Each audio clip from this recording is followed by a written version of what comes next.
Blessed and happy Friday to all of you, my dear friends, my dear brothers and sisters, my dear good people of God, faithful followers of the Daily Gospel Reflection with Father Jack.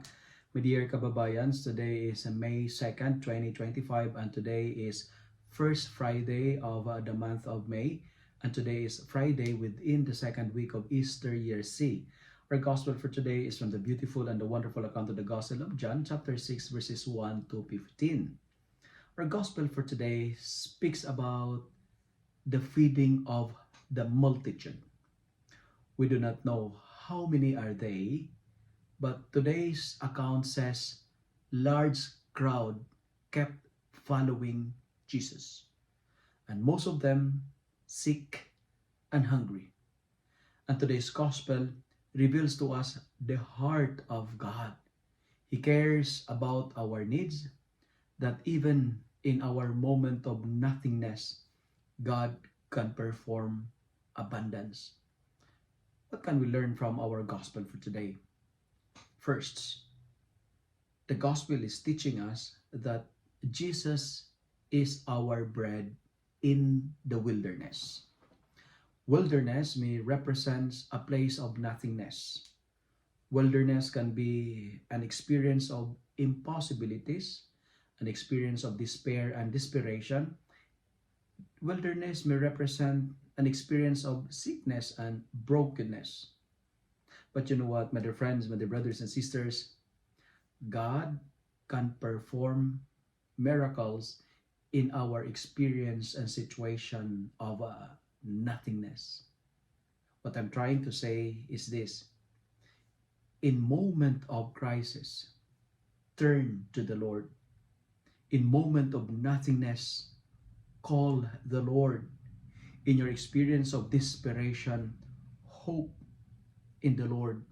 In your experience of frustrations, trust the Lord. I know it's difficult to trust God when you are experiencing wilderness, when you are on the dark season of your life, yet it is the best thing to do.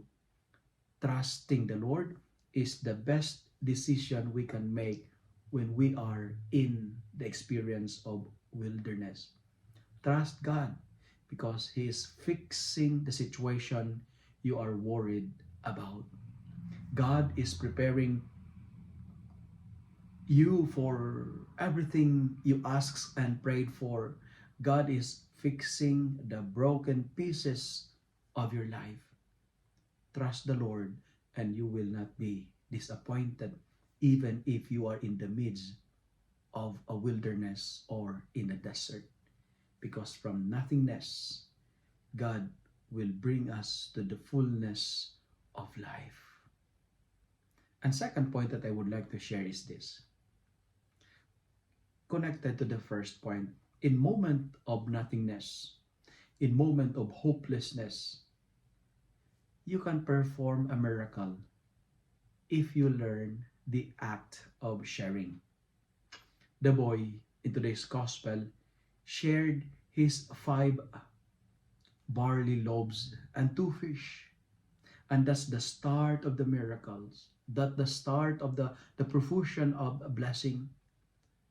In short, the second message that I would like to share is this. Our simple acts of kindness had always tremendous effects on others.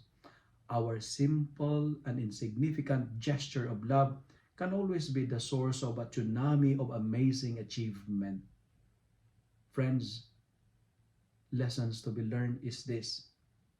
Giving brings more blessings. Contribution attracts prosperity and abundance.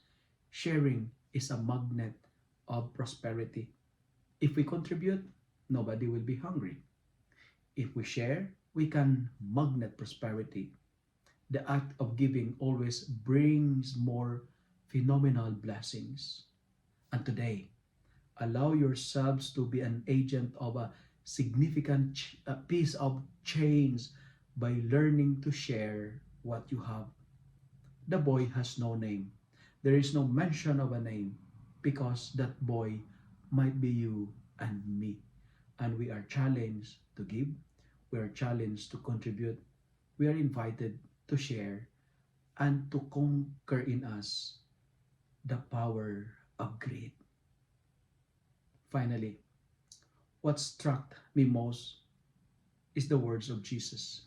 After feeding the multitude, after feeding the great crowd, and he told his disciples, gather up the fragments left over so that nothing may be lost. In short, my dear friends, we are challenged today not to waste our leftover. There are graces and blessings in the leftover. Never waste food. Think before you waste your food. And Jesus is our food. Jesus is the bread of life. Do not waste Him. Do not throw Him. And just an information, according to survey, a child dies every 5 seconds because of hunger. So, don't waste food because someone somewhere is sleeping with an empty stomach. Share your food, and Jesus makes Himself as food to feed the hungry people like us. Because of love, God makes Himself bread in order to feed us. And Jesus is our food. Do not waste Him. And my dear friends, let me end my reflection by saying, do not count your blessing. Be the blessing other people counts on. And take note of this. Generosity is the best investment because people will never forget kindness. Kindness will never be forgotten. If you love and like this reflection, kindly share it with your friends, share it with your family, make the Word of God viral so that many will be blessed. Amen.